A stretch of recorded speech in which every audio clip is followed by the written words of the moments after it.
reserves. I didn't get a chance to talk about the starters.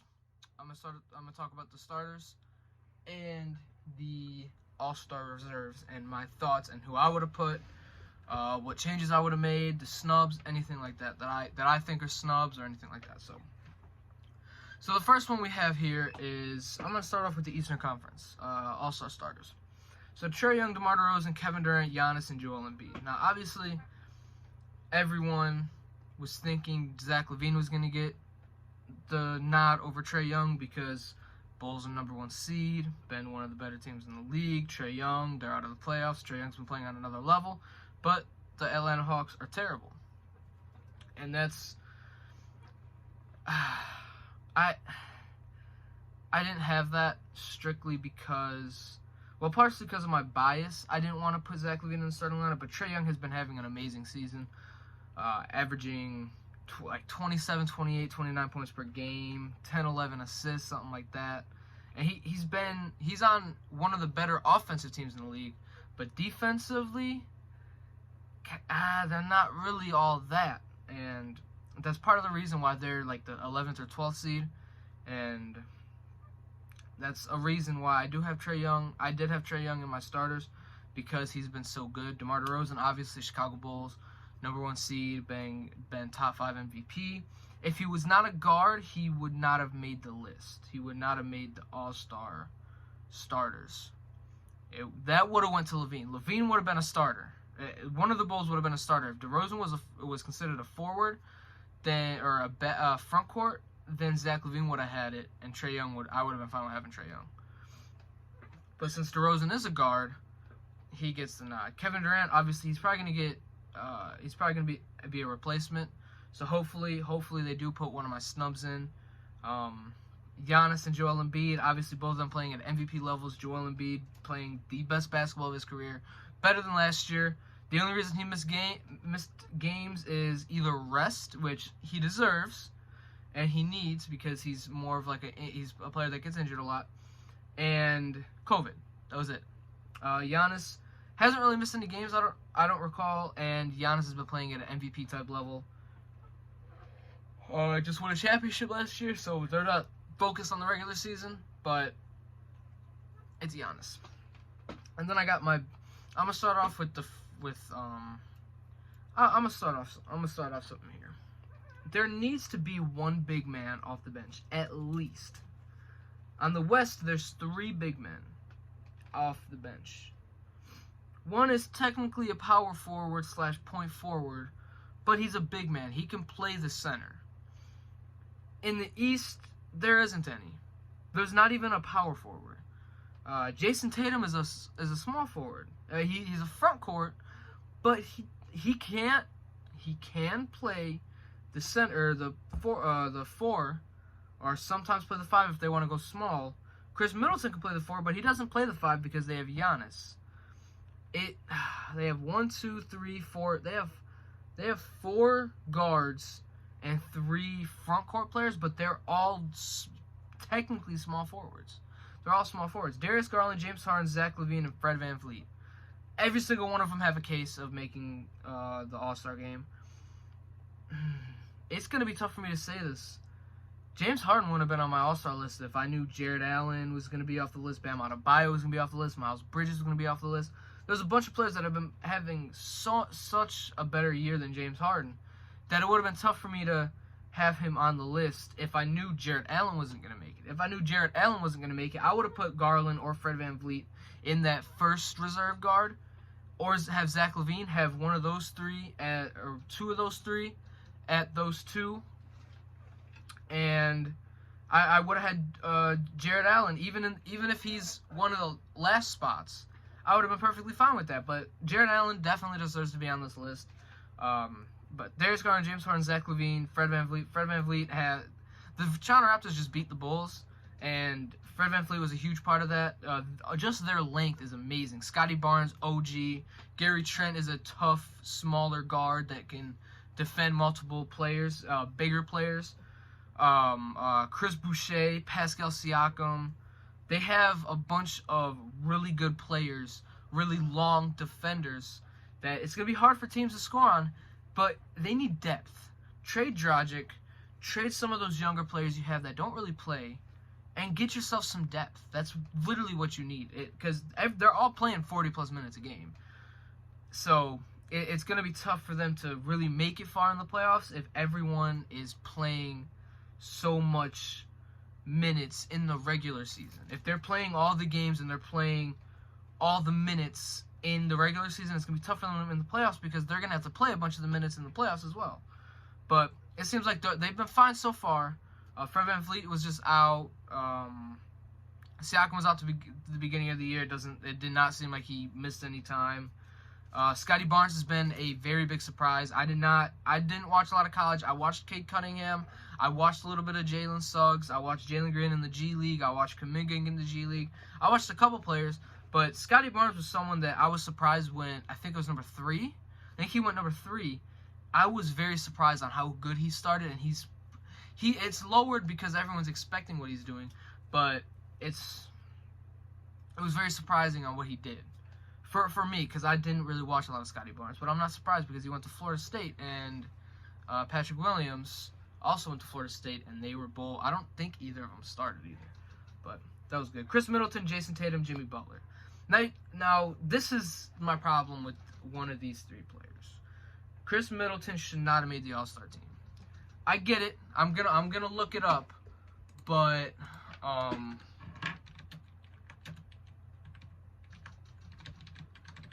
ignore the damn thing. Chris Middleton stats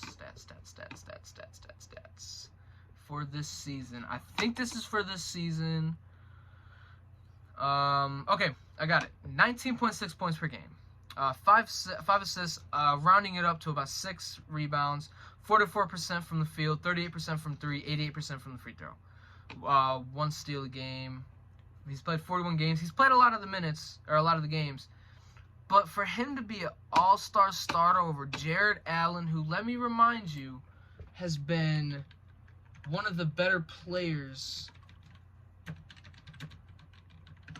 in the, well, maybe not in the league, but he's been one of the better players in the East, which I don't know about him being an all-star. But Jimmy Butler, I can see. You could have also made an argument for Bam Adebayo to play, but people were saying Jimmy Butler hasn't played enough. Jimmy Butler has been perfectly fine. He's missed games, but his impact has helped them. And the Miami Heat are top 3, maybe top 4 now because they won. I'm pretty sure they're still top 3. It's Bulls, Sixers, Heat is top 3. The Nets have fallen, but that's because Durant's injured. It's taking forever to load. But yeah, Jared Allen definitely should have been an all-star, in my opinion, over Chris Middleton. You can argue. I would have argued you could have like Miles Bridges. You can have Bam Adebayo. There's a couple players you could have had over James Harden because James Harden has been having a good year, but not good for James Harden standards.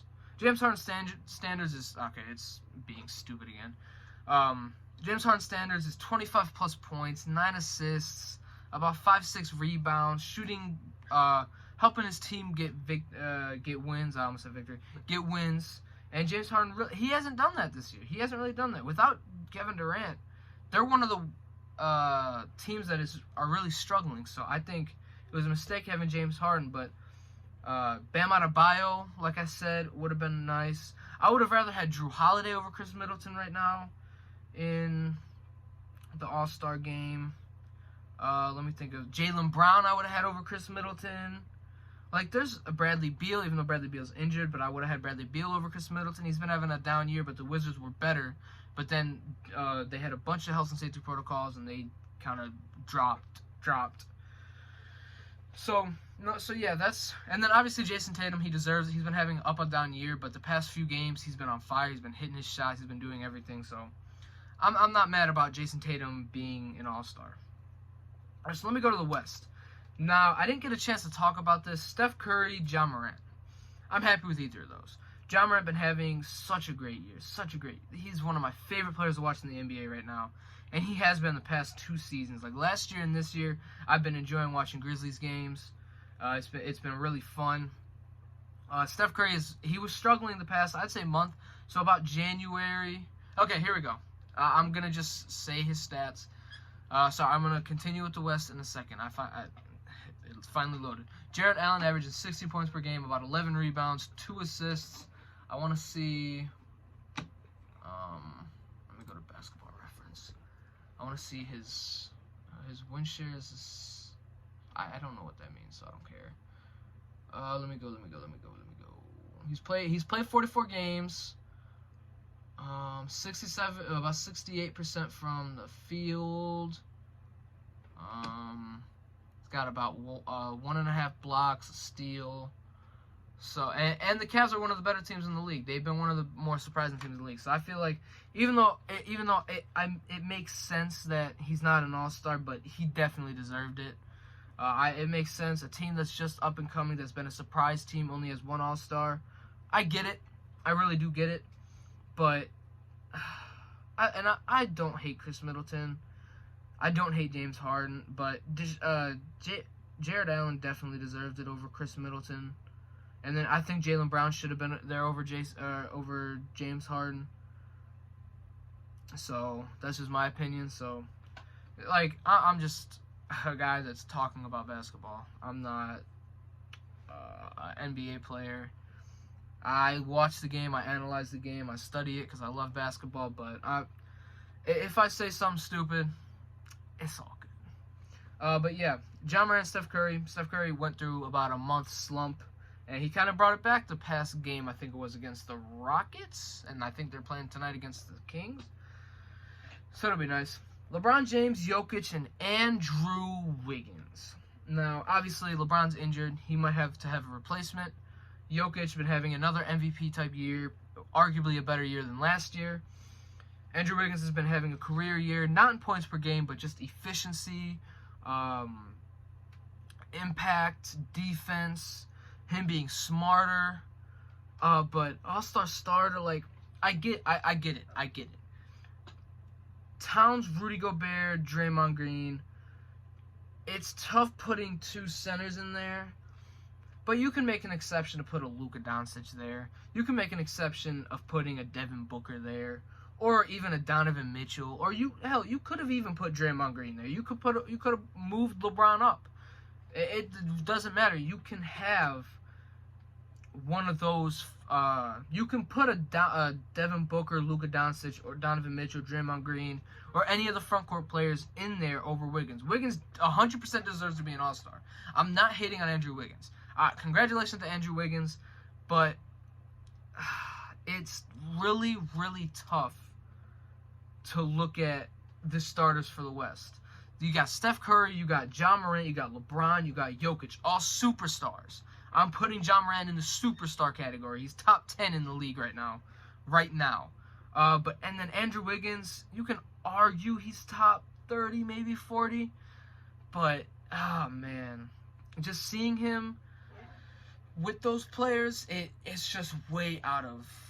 It does not look good. And then seeing players like Devin Booker, Luka, Donovan Mitchell, Draymond Green, Karl-Anthony Towns, Gobert, and Chris Paul on the bench when Andrew Wiggins is starting, it's tough, bro. But happy for Wiggins. He deserves to be an all-star 100%, but definitely doesn't deserve to be a starter. But congratulations for the all-star starter. Chris Paul, Devin Booker, Luka, and Donovan Mitchell. Like I talked about, Donovan Mitchell and Rudy Gobert on one of the better teams in the league. Great defensive team. One of the better offenses. I think they're one of the better offense and defensive teams. They've just been inconsistent. Rudy Gobert's been out. Donovan Mitchell's out. I think he just came back today. So, and Donovan Mitchell's been their leading scorer. Rudy Gobert's been Defensive Player of the Year. So it makes sense that they're both there. I'm surprised that the Suns didn't have an all-star starter, considering they had the best record in the NBA. Chris Paul, Devin Booker, both off the bench, reserves. I'm happy Devin Booker didn't have to be an injury reserve. Same with Zach LaVine. But I would have thrown Booker in at the. Would have thrown him in over Wiggins. But hey, it is what it is. And then Luka he's having a down year, but he's having a good year. Luka Doncic is not having a Luka Doncic type year, but he's having a good year still. And then you got Rudy Gobert. Yo, sorry for the cut. Had to clear up some space, ran out of storage, so I ran out of space, so I gotta do what I gotta do. But Chris Paul, Devin Booker on one of the better teams in the NBA. Devin Booker has been on a scoring tear. Chris Paul has been one of the better playmakers in the NBA. One of the best playmakers in the NBA. One of the best mid-range pull-up jumpers. That little baseline jumper, little free throw line jumper. Been one of the better clutch duo in the NBA. And I mean, yeah, that's it. Rudy Gobert. I already talked about Rudy Gobert. Karl-Anthony Towns on one of the, I wouldn't say one of the better teams, but he's been resurgence so far this year. He's been one of the better centers in the NBA. Top 5 in points, top 5 in rebounds, top 5 in 3-point shooting percentage. Probably the best 3-point shooting percentage big. No, you got Valanciunas, you got players like that. So one of the better 3-point shooting big men in the league right now. And Draymond Green, great impact player. One of the big and main reasons why the Warriors were as good as they were when he was playing is because he knows the offense, knows how to set screens for Steph Curry, knows where to find Steph Curry, knows what Steph Curry is doing, and yeah. So my all-star snub here is DeJounte Murray. Now, you will say the Spurs are terrible. You can say the same thing about the Hawks. DeJounte Murray has been having a phenomenal year for DeJounte Murray. Arguably could be most improved, but I think that will possibly go to Ja Morant because he's going to be the MVP conversation, and last year he was not in the MVP conversation. So I hope DeJounte or Ja Morant can get that. But yeah, DeJounte Murray has been having a great year, great defender, been able to score a lot more, doing a little bit of everything. So yeah, that'll be the end of this video. My thoughts on the all-star starters and reserves. I will find more rumors and I will make another video tomorrow. Whenever this video comes out, there will be another video coming out the next day or two about NBA rumors. This is going to be what the channel mainly is until I figure everything out so I can continue recording my Minnesota Timberwolves, my league.